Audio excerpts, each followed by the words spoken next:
Christian Fellowship. Thanks for joining us today.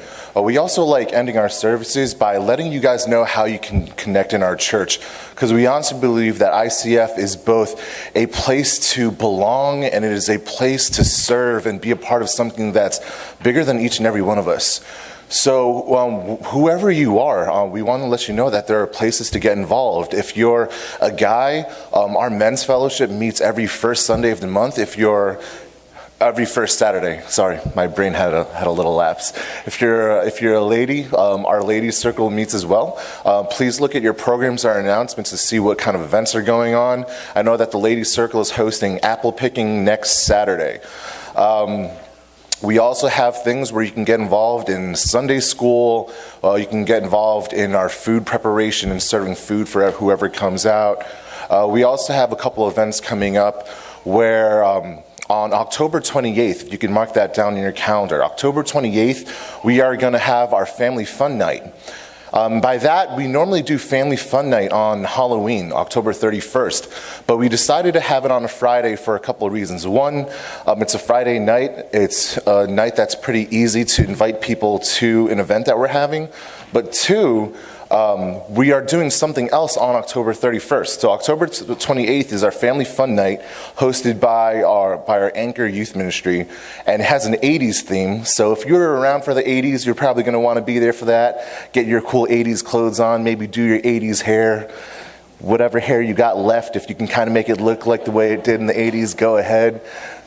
My dad tended to wear a lot of leather and like aviator sunglasses and white cowboy boots, so I'm going to dress up as my dad. But like I said, we're doing this on the 28th because on the 31st, we're going to do something that we're calling reverse trick-or-treating.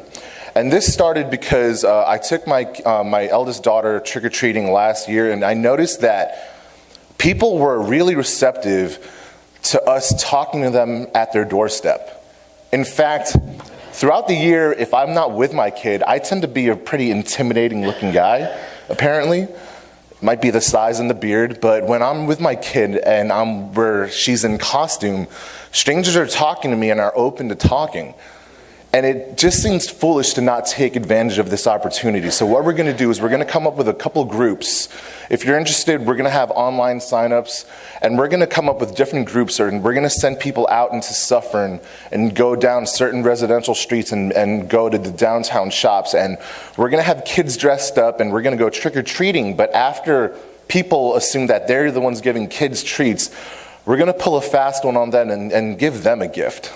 Leave an impression to say that, hey, we want to give something back to you, even if it's a small token, but also just let them know that ICF is here and we want to be a part of the community here. And one of the things we want to do is meet people where they are. So look out for those dates, October 28th, October 31st. On the 31st, we're likely to meet up here earlier. So if you are not from Suffern and you have children, we're basically just inviting you to go trick-or-treating here in Suffern and be a part of something bigger, like we said. Thank you. God bless.